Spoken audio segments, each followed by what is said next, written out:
Bienvenidos a Observatorio Semanal. Por muy buenas razones, en los últimos meses la atención de las y los mexicanos ha estado girando alrededor de nuestros propios procesos políticos nacionales. Sin embargo, en realidad, toda la región latinoamericana está viviendo momentos políticamente muy complejos, no solamente en aquellos países en los que habrá elecciones también este año, sino también en otros en los cuales, aunque no estarán a prueba, digamos, las fuerzas políticas en los comicios, se están viviendo particularidades políticas muy interesantes. Y Rubén, eso sería lo primero que te preguntaría. ¿Cuál es tu pulso de la situación político-social, si quieres meter también esa variable, de la América Latina de hoy? Mira, América Latina ha venido viviendo unos procesos de cierto tiempo, para acá unos 20, 25 años, de transformación institucional, vueltas a la democracia, creación de nuevas constituciones, creación de nuevos procesos para la definición de quiénes toman el mando, toman el poder en los distintos países latinoamericanos.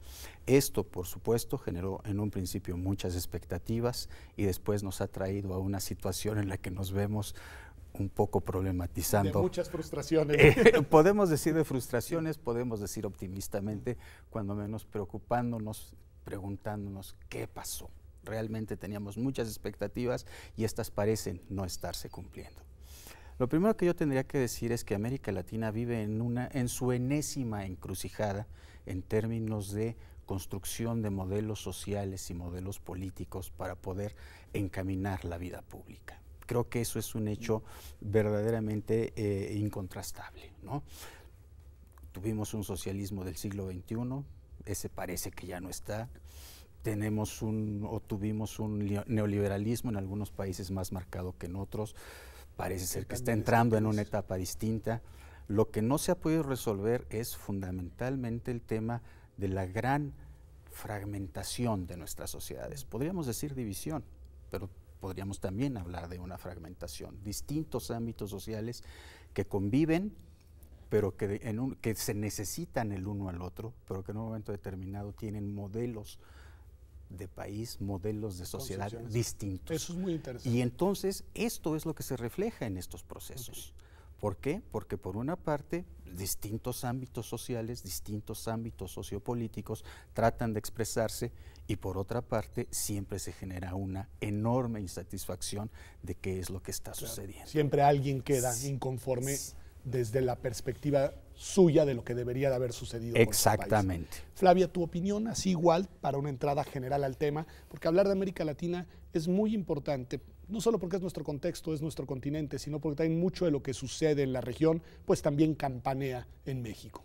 2018 es la quinta maratón electoral, ya llevamos 5 ciclos de elecciones donde muchos países al mismo tiempo renuevan presidentes o elecciones generales, presidentes y congresos o subnacionales, ¿no? Estamos ya en la quinta y ya llevamos 40 años desde 1978 con la transición ecuatoriana y dominicana, ¿no? Yo soy optimista, yo creo que 40 años donde la mayor parte de países pueden procesar sus diferencias a través de la celebración de elecciones competitivas, limpias, transparentes y todos los indicadores que acá en México nos encanta usar para hablar de las elecciones, creo que es algo bueno, porque es el periodo más largo de tiempo que tanta cantidad de países van orientados a este modelo, si quieres, de régimen político, en donde algunos países funciona de una manera mejor y en otros países funciona todavía con algunos rezagos, con muchas malas prácticas, con prácticas clientelares, con simulaciones simultáneas, pero digamos que en general, en ese sentido, yo soy optimista. Yo le llamo 2018 6-1-2. A ver, ¿por qué? Son 6 elecciones presidenciales. ¿Cuáles son? Costa Rica, que acaba de ser, Colombia, Paraguay, México, Venezuela, Brasil, Venezuela. 1. Raúl Castro prometió que iba a venir su sucesor y aunque no es un proceso eleccionario competitivo, tienes un proceso de designación. Lo habían prometido para abril, pero se atrasó un poquito. Y 2 es Perú y El Salvador, elecciones, a mí me gusta decirles subnacionales, que son elecciones o estatales o municipales. Entonces es un excelente laboratorio. A mí eso por delante. La cientista social ve esto con mucha diversión por lo que podemos ver, pero hay subyaciendo, me parece muy interesante esto de los procesos políticos y tiene razón, haber ganado la vía de las urnas es, pues, digamos, una gran victoria histórica. Exacto. Sin embargo, y para ir combinando los elementos, hablabas tú de dos dimensiones, Rubén, sobre las que quizá vale la pena también, digamos, como detenernos un poco más para ver qué subyace al debate electoral, que es la dimensión de la fragmentación de lo social, que yo agregaría, además de esa fragmentación de proyecto ideológico, una fragmentación también de la mano de la desigualdad social, ¿no? Que es muy importante. Y hablabas también de esta discusión sobre modelos económicos, que me llamó mucho la atención lo que decías. Bueno, tuvimos un socialismo del siglo XXI y tuvimos un neoliberalismo y como que los dos están desdibujados. Bueno, ¿qué tenemos? Eso es lo que nos estamos preguntando. Y creo que eso se está preguntando todas las clases políticas que están muy cuestionadas en nuestros países, ¿no? Y lo cual está permitiendo la emergencia de muchos candidatos que vienen de fuera. El caso costarricense es clarísimo, ¿no? Un personaje que no apuntaba en todo el proceso previo y que de repente por una circunstancia muy precisa de un tema de moral social muy claro, da un cambio radical en este proceso. Acá analizamos aquella opinión consultiva de la Corte Interamericana sobre identidad de género y matrimonio igualitario, y de ahí se genera esta emergencia, digamos, y esta subida en las urnas de este candidato. Pero no es el único caso. En el caso colombiano, en donde se está cuestionando el tema, o en el tema medular, me parece a mí, es el de los acuerdos de paz. Uno de los elementos centrales en el cuestionamiento a los acuerdos de paz tiene que ver también con cuestiones de equidad de género, lenguaje inclusivo, derechos. Se coló también por ahí ese tema. No se coló, fue un tema medular. Una parte muy importante de los sufragios por el no tuvieron que ver con un sustento ético-religioso. Eso tiene que ver, saber cómo lo ves tú, respecto a la emergencia de un, no sé si un nuevo clivaje, pero sí una línea de posicionamiento clara de lo que se está denominando como el nuevo conservadurismo cultural. En todos los países de la región están saliendo como temas claves, más allá de la corrupción, de la desigualdad, del modelo económico, que a veces no se dibuja tan claramente con actores que representan posiciones diferenciadas, una nueva división que tiene que ver con este nuevo conservadurismo que está centrado en el papel del Estado y la religión. En Costa Rica le llaman el shock religioso.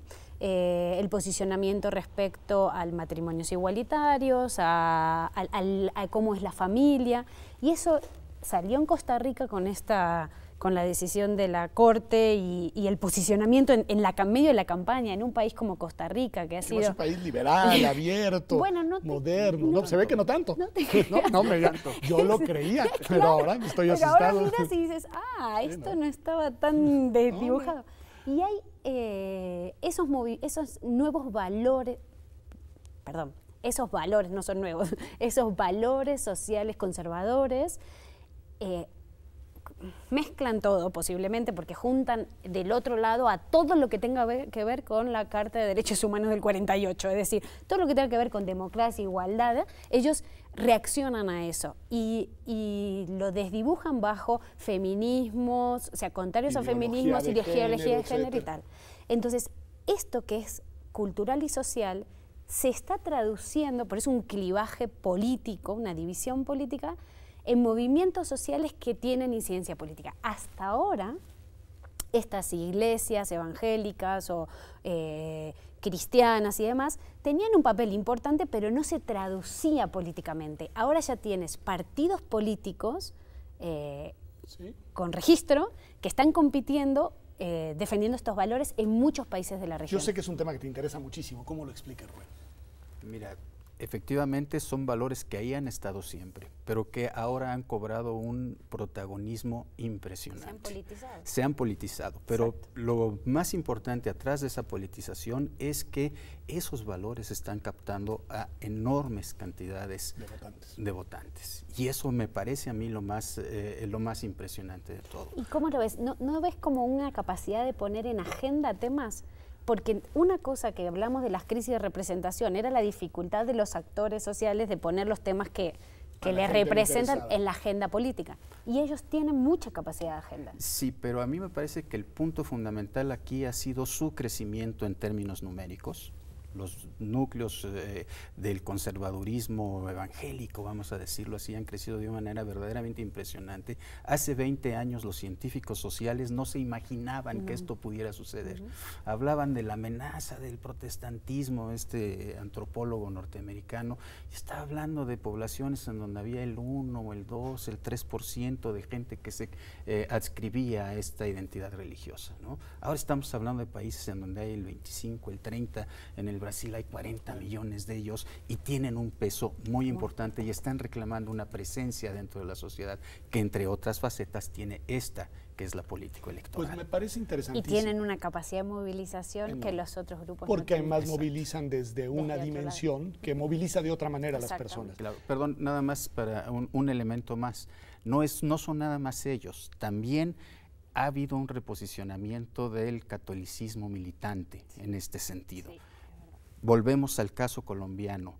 Quien plantea en la agenda el asunto de que esos temas no son temas que deben ser aceptables para la sociedad, esto de el lenguaje de género y este tipo de cosas, es la Iglesia Católica. Pues me parece. Y eso se vinculan, se identifican estos grupos religiosos nuevos con las iglesias tradicionales. Me parece importantísimo porque sí es uno de los temas que está siendo una constante en toda la región. México no está exento de eso, por lo que hemos podido ver. Pero vamos un corte y regresamos a seguir analizando qué está pasando en América Latina, que como ves son fenómenos en verdad importantes, estructurales, que tienen además una agenda, digamos, nueva para los debates políticos de nuestra región. Regresamos aquí a Observatorio Semanal.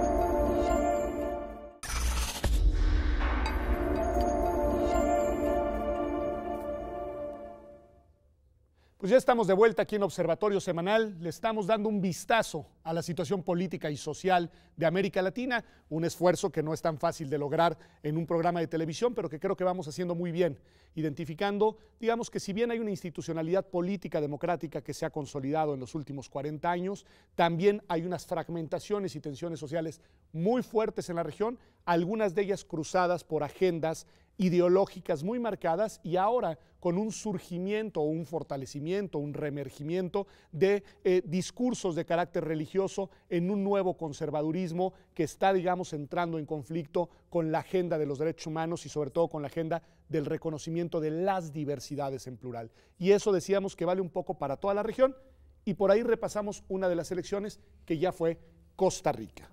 A ver, vámonos a otra de las más importantes.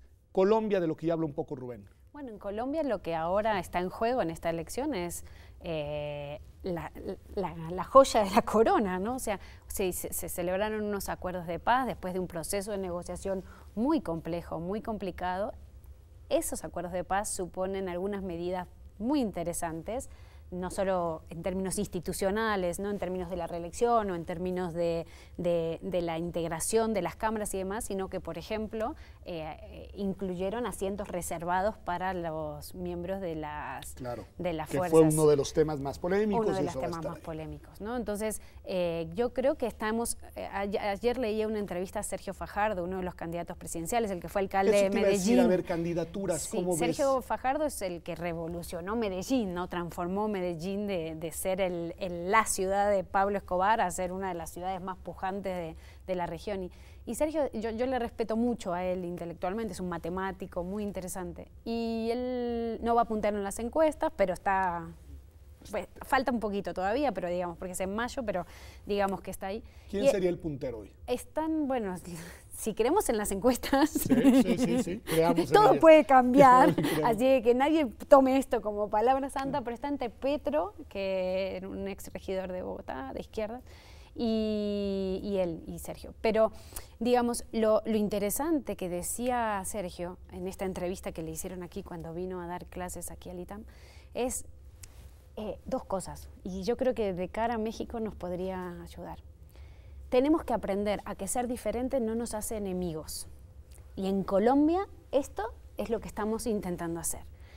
Y lo segundo que me parece sumamente importante o significativo, ¿no?, es que tú decías, se han consolidado 40 años de régimen político, ¿no?, pero todavía les faltan dinámicas de funcionamiento a esas democracias. Y yo creo que el caso colombiano es un muy buen ejemplo, porque hubo un proceso de reformas electorales, uno y tras otro, que no terminan de cuajar la institucionalidad, porque estamos intentando ponerle instituciones a comportamientos individuales que no siempre, o sea, de abajo hacia arriba, cuajan. Pues lo dijiste tú, las dos cosas para México están muy interesantes. Yo haré una mención muy breve para no desviarme por allá. Por ejemplo, esto que dices de las divisiones que parten del no reconocer que la diferencia tiene legitimidad. A mí el caso que más me impresiona es Argentina, para hablar de otro país, en donde ya tienen este concepto llamado la grieta, que es esa partición, digamos, en dos grandes, parte familias, parte sobremesas, amistades, etcétera. Otra de las elecciones presidenciales, Rubén, muy interesante porque reúne muchos de estos elementos, es Brasil. Es decir, ¿qué estamos viendo en Brasil hoy? Porque el tema de la corrupción ha gravitado de manera muy fuerte, la candidatura de Lula, la postura precisamente de estas fuerzas evangélicas. ¿Qué estás viendo en Brasil? Mira, en Brasil lo que estamos viendo, ahí sí, muy claramente, una confrontación de modelos socioeconómicos. Ahí es, yo creo que es la elección de este año en donde esto se ve con mayor claridad.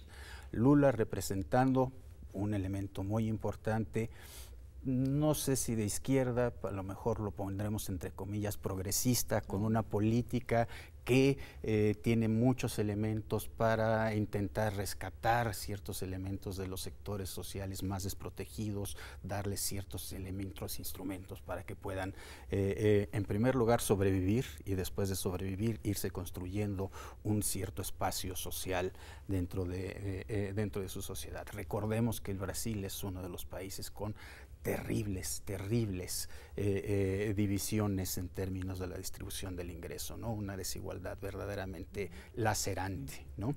Pero además una desigualdad que se expresa en muchos sentidos y que se vincula con temas que tienen que ver con narcotráfico, violencia, en fin, muchas cosas más. Y por otra parte, este modelo que está representando el gobierno de Temer, ¿no? Nosotros recordamos cómo llega al poder y cómo se salva después de que lo destituyan del poder, ¿no? Porque es muy interesante este proceso, ¿no? Mientras a Dilma la miden con una regla, a Temer lo miden con otra en el Congreso, ¿no? Y entonces eso le permite salvar también la destitución. Y entonces este modelo que está recuperando muchas de las ideas centrales de este neoliberalismo clásico, ¿no? Que sacar al Estado dentro de los procesos socioeconómicos fundamentalmente y asegurando una serie de garantías para el gran capital representado en buena medida por los detentadores de los medios de comunicación allá. Entonces me parece que por ahí ese sería el primer momento. ¿Cuál es el problema? Que con la excepción de Lula, todos los demás son chiquitos, ¿no? Tenemos un gran actor que muy probablemente no pueda jugar y tenemos no muchos, varios actores de pequeña estatura. Pues eso también es un tema que tiene que ver no solo con la construcción de las instituciones, sino también de los liderazgos, ¿eh? Exactamente. Y sin liderazgos no hay institucionalidad que se mueva. Nada más señalaría que de esos que tienen la menor estatura, el que tiene la mayor dentro de la menor, ¿sí?, es la ultraderecha. Una ultraderecha más vinculada también con esta cuestión de agenda conservadora en lo cultural. Bueno, ese es un elemento muy importante. En este momento todavía no ha aparecido como tal, pero en el caso brasileño esa agenda conservadora ha estado presente. A Dilma la hicieron recular de varias decisiones importantes.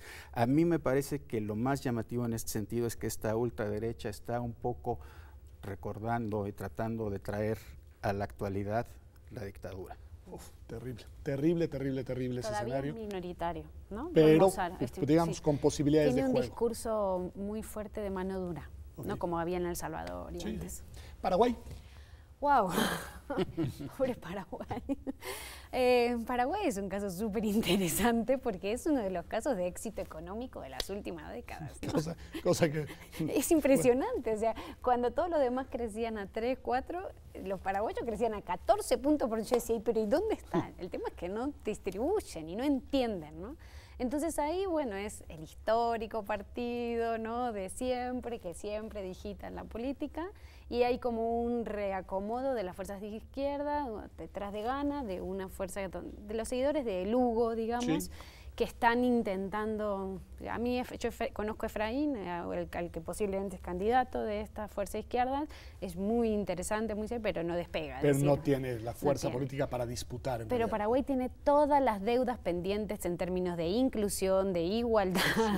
Sí, es un país de incluso de desarrollo, de infraestructura, en claro, fin. Es un país que se muestra mucho esta cuestión de la partidocracia que hicieron socavar a otros sistemas políticos, y en el caso de paraguayo es una pelea de élites muy fuerte, que son las mismas élites que excluyen. Yo tuve la pésima idea de una entrevista en Paraguay decir que la política en Honduras, no estaba hablando de la paraguaya, que la política en Honduras, porque suelo intentar no ir a hablar directamente, ¿no?, en los casos, que la política hondureña era una política de bebesauros. Y los titulares del día siguiente fueron, la doctora dijo que la política paraguaya era una política de dinosaurios. Y yo, no sé exactamente eso, pero tiene mucho que ver. Pero bueno, ¿no?, algo interpretaron de manera correcta, digamos. Mira, esos periodistas. 4 crisis de representación. Viví España, más o menos Argentina, Ecuador, Perú, y estoy viviendo la mexicana, ¿no? Y las cosas que pasan son muy similares, ¿no? En el caso paraguayo esto no ocurre. No ocurre. El otro... Nada más un dato aquí. La candidatura de Lugo al Senado. Creo que esa es así la única nota refrescante, ¿no?, que pudiera regresar por ahí, pero que además mostraría, si logra llegar, una especie de reivindicación histórica. Esta elección que se da en un contexto y en un país muy extraño, que empezó con una polarización entre partidos de élite y terminó en lo que tiene hoy Venezuela. Venezuela. ¿Qué te puedo decir de Venezuela que no esté dicho ya, ¿no? Es un país realmente emproblemado, con crecimiento negativo. Creo que es el único país latinoamericano con crecimiento negativo en el año, con una hiperinflación desbocada y sobre todo con una terrorífica crisis, con una terrorífica incapacidad de construir diálogos políticos. Yo creo que ese es el terrible tema aquí. No hay capacidad, no hay posibilidad de sentarse a una mesa, ya después de estar sentados en la mesa, mucho menos de poder llegar a algunos acuerdos políticos. Tan es así que se anuncia una elección presidencial y la oposición decide no participar en la elección presidencial porque sería legitimar un proceso en el que no creen. Por segunda ocasión, ¿verdad? Que fue el error histórico del 2000. Con unos costos altísimos para la oposición, que no ha logrado ni siquiera constituirse y erigirse como una oposición. Exactamente. Y por otra parte, ya por ahí surgió el candidato que legitimaría la elección. Un pastor evangélico cuestionado por cuestiones de moral económica, vamos a decirlo así, ¿no? Y que ya dijo que él se lanza a la elección. Con eso no solamente se legitima la elección, sino que se coloca sobre la mesa de debate público esa agenda de conservadurismo renovado que está colonizando muchos de los espacios del debate público nacional. Regional. Me queda un minuto en este bloque y les diré nada más al que quiera tomar esta papa que está un poquito caliente, que es la manera en la que esa agenda conservadora ya está en la quinta elección, que es la de México, con el posicionamiento del candidato del Partido Revolucionario Institucional a la Ciudad de México, pero también con la alianza entre Morena y el Partido Encuentro Social. ¿Quién dice algo de esto? Que no entienden, que no entienden. Okay. Realmente la inclusión de esos temas como temas electorales es, en primer lugar, un atentado a los derechos humanos de cualquier minoría. Ese es en primer lugar. Y en segundo lugar, probablemente les dé algunos votos. Hay en México una tendencia bastante conservadora en esos temas, pero iría a retropelo de nuestra tradición histórica. En México hemos construido derechos y libertades a contrapelo de lo que las mayorías sostienen. Pues me parece estupendo cierre de este bloque. Vamos a un corte y volvemos. Tenemos mucho de qué seguir hablando y les adelanto ya para que también usted sepa. Dijo Flavia, 5, 1, 2. Nos vamos a quedar 1. ¿Qué está pasando en Cuba? Ya regresamos aquí a Observatorio Semanal.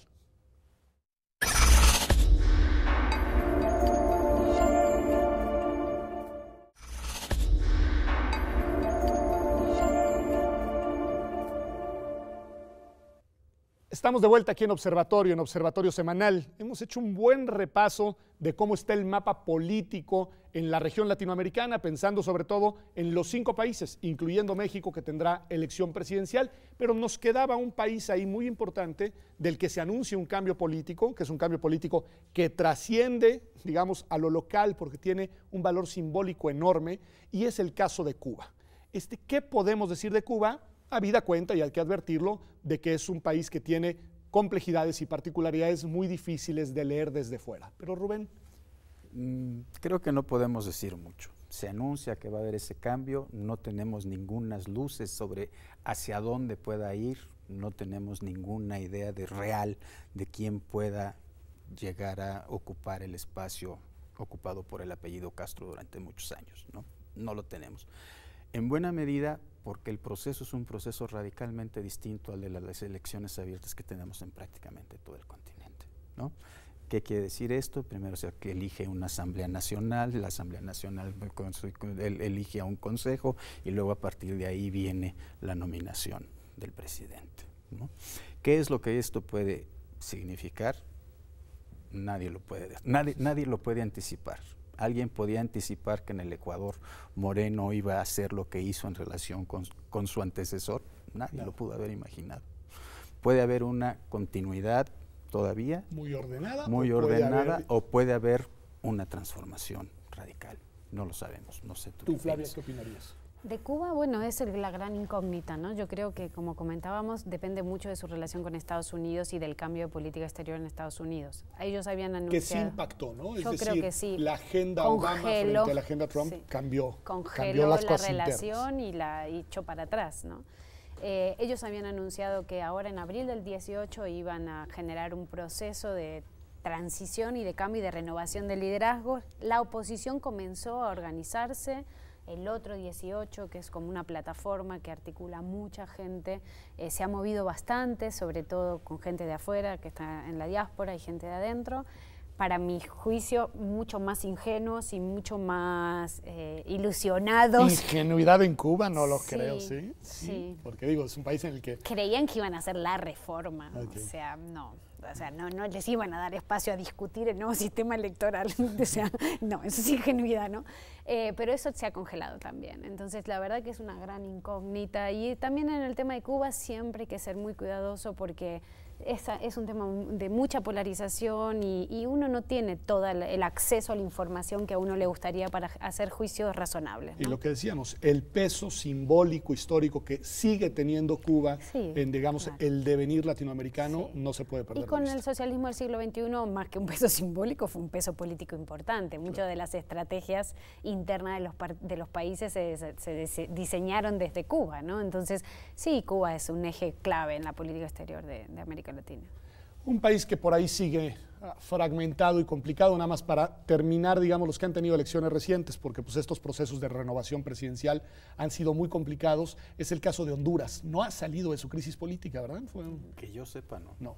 Que yo sepa, no. O sea, están hablando de llamar a renovar las elecciones. A renovar las elecciones. Es el llamado, pero todavía no sabemos si habrá una respuesta. Aquí depende de cómo funciona el contexto internacional, qué tanto esté dispuesto a dialogar con el que ha sido declarado triunfador. Qué importante eso, es decir, el factor internacional como un factor que contiene y que eventualmente también orienta lo que sucede. Exactamente. Sí, igual en el caso hondureño yo los noté un poquitito débiles al entorno internacional. 14.000 observadores no funcionaron. No funcionaron, 14.000. O sea, dejar que esa tos pase en lo que le preguntamos, un fenómeno que ha sacudido a las democracias de la región latinoamericana y que de alguna manera está ahí presente debajo, digamos, de todas estas erupciones políticas que estamos viviendo, fue este fenómeno de la corrupción generalizada a partir del caso Odebrecht. ¿Qué decir de eso? ¿Cuál va a ser el peso en la historia de la región latinoamericana del huracán Odebrecht? Mira, todavía no tenemos elementos suficientes para decir cuál va a ser el peso histórico de esto. Me parece, sí, que ha sido un huracán que ha venido a mover hasta las piedras más pesadas en muchos de los sistemas políticos latinoamericanos. Todos los sistemas políticos que le han hecho caso al caso Odebrecht se han sacudido de una manera impresionante y han tenido que buscar caminos para, primero, volver a legitimarse. El caso peruano es verdaderamente impresionante, ¿no? Lo decías hace no mucho tiempo, todos los expresidentes embarrados. Perú, los que no están encarcelados están prófugos. Y el que está en funciones también está embarrado. Está involucrado. ¿No? Y la logró librar por... Sí, con un acuerdo político, con un acuerdo político cuestionable, que también fue cuestionable y que ahora le está resultando pasar una factura también muy fuerte, ¿no? Claro. Bueno, este asunto de corrupción, por supuesto, es uno de los elementos centrales que va a jugar un papel muy importante en la elección en el Brasil, ¿no? También ahí está, claro. Ahí está. De hecho, gravita sobre la candidatura de Lula, escándalos también. Exactamente. Lo que nos llama la atención de este caso es el alcance internacional que ha llegado a tener, ¿no? En el caso de Costa Rica sí hay un tema de corrupción y que sí hubo un préstamo mal hecho, una compañía que llevó cemento chino, una cosa así, ¿no? Pero vamos, es un asunto local, pocos recursos. Aquí estamos hablando de un fenómeno que afecta prácticamente a todo el hemisferio. Impresionante. ¿Tu reacción a este caso, o sea, tu opinión de esto que estamos diciendo? Yo creo que Odebrecht es un antes y un después, y que muestra mucho la institucionalidad y la fortaleza del Estado de Derecho. Yo creo que los sistemas políticos que tuvieron capacidad de procesar institucionalmente a través de jueces que siguieron los casos, como el caso brasileño, son una cosa o como el caso peruano, son cosas muy distintas a otros casos donde no se mira este caso, claro, o donde las instituciones no han podido no son filtrar. Capaces de entrar. Y creo que eso es una muestra de institucionalidad, es un indicador de fortaleza institucional. Quizás es una lectura muy optimista y quizás no conozco tanto todos los casos, es decir, para mí hay una correlación fuerte entre la información que estos empresarios brasileños estuvieron dispuestos a dar para cortar sus penas en Estados Unidos y en Brasil. Eso tuvo un impacto directo con Perú, por ejemplo, y con Ecuador. Pero el efecto de las famosas listas donde aparecían el vicepresidente de Ecuador está preso, ¿no? Es decir, ¿quién hubiera dicho hace 6 meses, un año, que vicepresidentes de un país como Ecuador iban a caer por una causa de expresidentes, ¿no? Entonces, pero si por el otro lado tienes otros casos donde es como si todos miraran para otro lado, porque no son solo las autoridades las que están, son tramas de corrupción mucho más complejas, ¿no? Con empresarios, sindicatos, ¿no? Miembros de diferentes partidos políticos. No es solo el que está en el poder. O sea, si yo investigo al que está en el poder o activo, también voy a caer yo, ¿no? Pero era la estrategia Odebrecht, era exactamente financiar claro, indiscriminadamente campañas políticas para garantizarse favores de gestión a la hora de que quienes fueran candidatos llegaran a ocupar los cargos públicos. Y Héctor Chamis, el profesor de Georgetown, cuenta en un artículo hace unos meses que él estaba en una actividad en Dominicana, estaban todos los presidentes y había varios presidentes y uno que él no conocía. Entonces, estaba Dilma, estaba Danilo, estaban todos los presidentes de América Latina y habían uno dice, ¿este presidente qué país será? Porque yo no lo tengo ubicado, de una persona que sabe mucho, ¿no? Y de pronto Héctor se da cuenta que ese señor era Odebrecht. Ese no era presidente. Ese no era presidente. Era el presidente de todos. A ver, permíteme ser un poco menos optimista. A ver, si no... Porque los casos en los que ha incidido este tema, en términos de hacer algo de justicia o buscar algo de justicia, de cuentas, están muy vinculados con disputas por el poder. O sea, no es la justicia por la justicia misma, es esta justicia que está encaminada a quitar a alguien que nos pesa de el camino político. Dirías, por ejemplo, eso es Brasil, dirías en ese Eso caso, es Brasil, aún en el Perú. En el Perú un poco menos, pero todo el manejo que se está haciendo ahora con Pepeca tiene que ver con eso, ¿no? Es un tema de investigación interesantísimo, Ese, ver en qué medida es la independencia de los jueces o es persecuta política. No. Y además algo muy interesante que decías tú, Flavia, y que creo que es relevantísimo, es más o menos podemos suponer el mismo fenómeno, porque es la misma estrategia la que lleva a cabo Odebrecht y distinta reacción, distintos procesamientos en los países, ¿no? Lo cual pues te habla de particularidades institucionales, pero también yo creo de agendas políticas en el ambiente. Pero también yo creo, cada vez me convenzo más en el papel de las personalidades, de los liderazgos, de los individuos. Es decir, porque instituciones muy similares funcionan de manera distinta o las mismas instituciones en diferentes momentos. Es decir, Guatemala. Guatemala tiene preso a casi, bueno, digo, también, no a casi todos, pero a una gran parte de la política y de los empresarios. Que es cierto que es una agencia internacional que está abocada con la Fiscalía a hacer todas las investigaciones correspondientes, ¿no? ¿Por qué no hubiera dicho que Guatemala, que es quizás pobres el país con más fragilidad institucional, están respondiendo institucionalmente? Y me parece que creo que ahí hay un tema de investigación sumamente, en perspectiva comparada, ¿no? Sumamente interesante. Rubén, tu punto de vista, estamos hablando de este tema, sí vamos a hablar de mujeres en el siguiente bloque todo el tiempo, pero quiero cerrar este bloque con el tema de la corrupción y de cómo ha gravitado para mal, erosionando instituciones, pero también, digamos, ha gravitado en el debate político. Hay quien dice que este era el gran tema y sería el gran tema de la elección mexicana. Es curioso que todos los candidatos arrancaron diciendo combate implacable a la corrupción, pero pues no mucho más. ¿Tu opinión? Mira, el tema de la corrupción es un tema endémico para nuestros países. Durante muchísimos años se utilizó como un instrumento de control. ¿Qué era el nombrar a un virrey que pudiera venir a hacer lo que se le pegara la gana y después le hacían su juicio de residencia antes de irse a ver qué tanto había actuado dentro de la norma, qué tanto se había extralimitado de esa norma y qué tanto era perdonable de eso? Los cargos públicos se vendían. ¿Qué significaba que se vendían? Que quien lo compraba tenía la potestad de hacer lo que quisiera con tal de enriquecerse. Estamos hablando de hace 500 años, ¿no? No estamos hablando de ayer, pero es un tema que ha estado presente a lo largo de nuestra historia, ¿no? En el caso mexicano hubo un presidente que algunos quieren mucho, Porfirio Díaz, que hizo de la corrupción un instrumento de control político, clarísimo, ¿no? Este pollo quiere su maíz, denle su maíz y con eso está tranquilo y no nos genera problemas. Y pues ese fue un modelo que se compró. La corrupción como un elemento endémico dentro de nuestra cultura. Me pueden decir, en todas las culturas hay corrupción. En estos niveles, me pregunto yo, no estoy tan seguro, ¿no? Puede ser positivo que la fortaleza de las instituciones nos pueda ayudar a entender que este es un tema que no puede permitir que se llegue a estos extremos. Y a lo mejor ya con eso estaríamos ganando. Ojalá y podamos aprender de eso. Me parece muy, muy importante. Yo coincido contigo. Vamos a un corte y regresamos al último bloque del programa.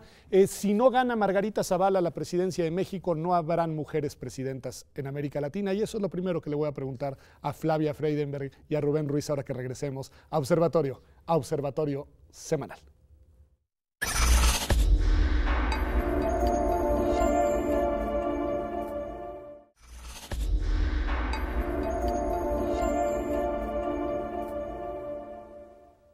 Pues ya estamos aquí de regreso en Observatorio Semanal y le decía, revisando el panorama político de América Latina en este año especialísimo de 2018, que todo indica que no van a haber mujeres presidentas, yo decía al menos de que gane Margarita. A ver, ¿cómo explicamos eso? ¿Qué quiere decir? ¿Cómo estamos en comparativo con otros? ¿Qué está pasando? Bueno, en América Latina tuvo hasta 7 mujeres presidentas en las últimas décadas, ¿no? Ha sido la región que más mujeres presidentas ha tenido al mismo tiempo gobernando, ¿no? Hoy solo queda Trinidad y Tobago, presidido por una mujer, y no se vislumbran, no hay ningún, o sea, saliendo Bachelet, no hay ninguna mujer presidenta de la parte continental, digamos, de los países grandes, pero además no se vislumbran candidatas fuertes, mujeres, en las competencias, en estas 5 competencias que vienen. Es verdad que depende Lula si Lula si Lula no puede llegar a ser candidato en Brasil, si se llegara a decantar por Marina Silva, ¿no? Que eso es otro tema, porque Marina siempre ha estado ahí, digamos. Pero en general es un retroceso, ¿no? Para la región, en un momento en donde solo Guatemala, Panamá están en discusión, no tienen leyes de cuotas o mecanismos de acción afirmativa, y donde ya 8 países de la región tienen aprobada la paridad o principio constitucional o regla electoral, digamos, ¿no? Y se están haciendo esfuerzos significativos para cambiar la histórica baja representación a nivel local, que solo 13% de las presidencias municipales o alcaldías de América Latina están presididas por mujeres, según datos de la CEPAL en este instante.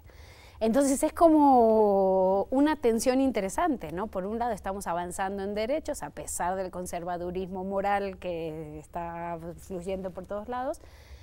Se están expandiendo los derechos humanos, la inclusión, el respeto a las diversidades, pero no elegimos mujeres, ¿no? Y a mí, como tema de investigación, me parece sumamente interesante porque yo creo que hay que ir hacia 2 puntos, hacia 2 alas, y desde Jurídicas estamos ya trabajando en la próxima avance de investigación que tiene que ver con ir hacia el interior de los partidos políticos, que son los que funcionan como los gatekeepers de la participación y que desarrollan estrategias de simulación constante para excluir y no cumplir con las reglas que ellos se aprobaron, digamos, ¿no? Sé que es la pregunta más complicada, ¿no? En verdad es complicadísima y hemos intentado abordarla en muchos espacios de muchas maneras, pero esto también, así como la corrupción, expresa un sustrato cultural muy fuerte, ¿no? Un sustrato cultural muy arraigado de misoginia, de machismo, de paternalismo, pues que no termina de remontarse. Rubén, ¿cuál sería tu opinión? Porque es verdad, estuvo Cristina, estuvo la Bachelet,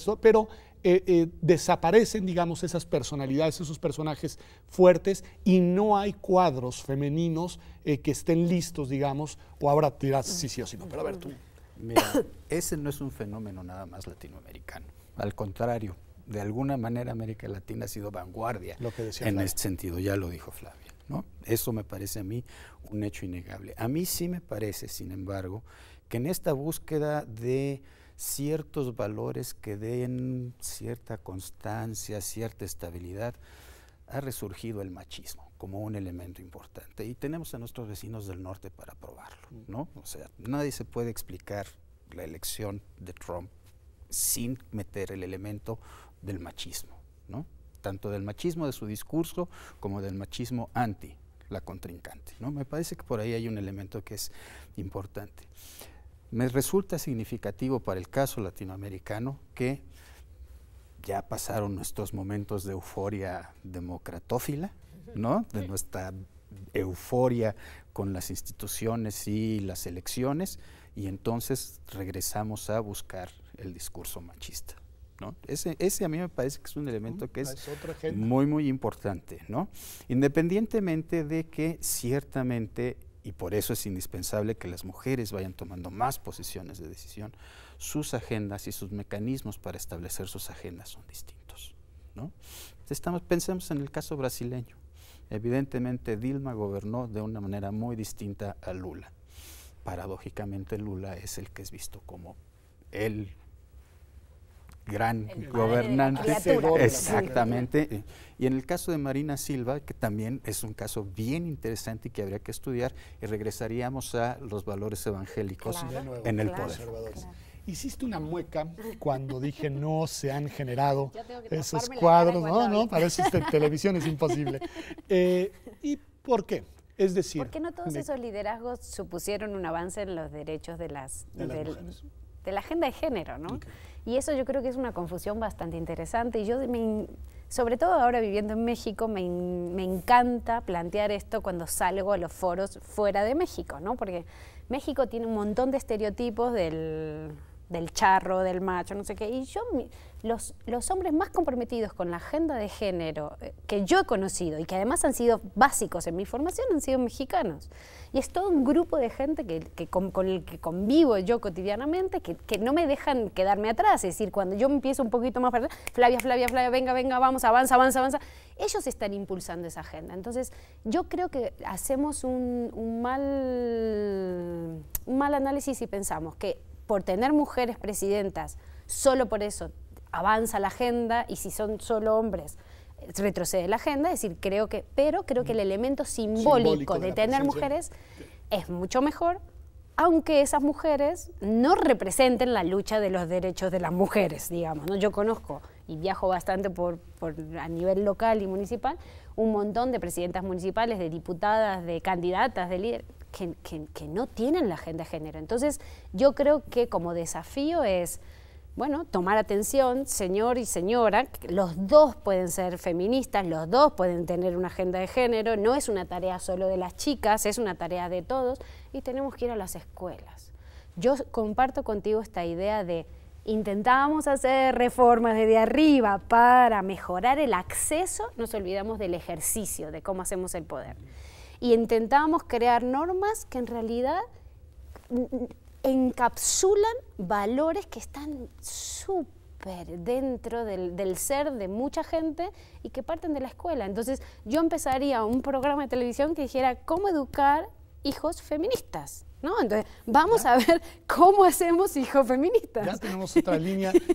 Flavia nos ha dado líneas de investigación Bastantes. como para los próximos años y ahora también líneas de programación que me parece muy interesante. No, me parece muy interesante. Rubén, los dos me llevan por todas las vías a la importancia no solamente de lo institucional, no solamente de los liderazgos, no solamente, digamos, de las coyunturas políticas, sino esta dimensión de la cultura política. Esto que dice Flavia me parece fundamental. Bueno, ¿cómo hemos avanzado, si es que hemos avanzado, y cuáles serían los grandes desafíos para construir una cultura propia de una democracia para lo que queda del siglo XXI? Tan hemos avanzado que estamos aquí platicando de estos temas y podemos hasta ser optimistas o moderadamente optimistas en relación con el asunto. Me parece, sin embargo, que la gran deuda que tienen nuestros procesos democratizadores es la construcción de ciudadanía. Esta idea de que somos parte de un conglomerado social en el cual tenemos derechos y tenemos obligaciones, y en la medida en que practicamos nuestros derechos y ejercemos nuestras obligaciones, podemos ir construyendo una sociedad que sea mejor para todos. Y temas como la corrupción empiezan a dejar de ser un tema central de la vida pública. Me parece que por ahí necesitaríamos hacer algo. ¿Cómo hacerlo? La pregunta de los 64,000 pesos, ¿no? Es mi generación. 64,000 no son tanto ahora. Pero bueno, es la gran pregunta que tenemos que plantearnos. ¿Serán procesos educativos en las escuelas? Muy probablemente. ¿Serán procesos educativos en la televisión? Muy probablemente. ¿Serán procesos educativos a través del ejemplo de los actores públicos? Muy probablemente. ¿Serán procesos educativos que tengan que ver con cómo generamos una convivencia más equitativa? Muy probablemente. A todo me llevas a educación. Educación. Lo malo es que se nos está acabando el tiempo y sí te quiero hacer una pregunta que tiene que ver con esto, que es otra forma de educación. Falta algo. Redes sociales. Redes sociales. Está bien, no lo podía no decir, Flavia, apréndame, pero esa no era mi pregunta. Mi pregunta pero tiene que ver también con las redes sociales. Y yo con pensé el que me ibas a hacer la pregunta de las redes, que siempre te encanta. Y el debate en las redes también tiene que ver. ¿Qué es esta pregunta sobre algo que ya emergió?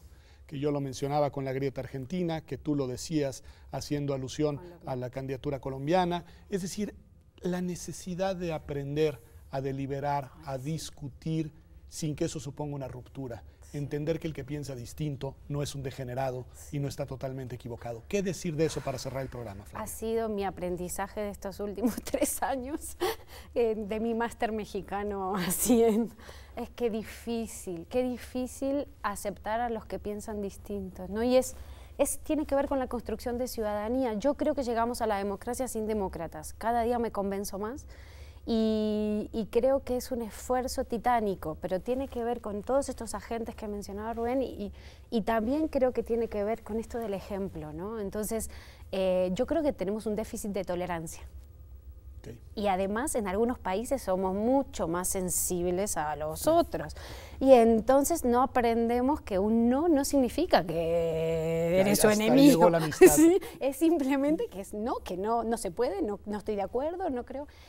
Y creo que, y eso sí nos compete a nosotros como académicos y como gente pública, generar más espacios plurales de discusión. Esa fue la tarea con la que ustedes me trajeron aquí y yo creo que estoy intentando, pero no depende solo de uno, depende de mucha gente, ¿no? Es decir, intentar cruzar agendas, cruzar gente que piensa distinto en los mismos espacios, ¿no? Me parece no reproducir genial. Siempre los mismos y las mismas Me debates. parece genial, en verdad, gracias a los dos, porque en un programa es difícil lograr, y Pasamos lo el han examen. logrado, de hacer un panorama tan completo, tan rico y tan reflexivo de procesos políticos tan complejos y tan relevantes, no solamente para esta generación, sino para las generaciones venideras. Y para que Flavia Freidenberg no me regañe, voy a terminar el programa haciendo algo que nunca hago, que es diciéndole, síganos en Twitter y síganos en Facebook, aquí en Observatorio Semanal, y nos vemos, como todas las semanas, el próximo domingo en TV UNAM. Buenísimo.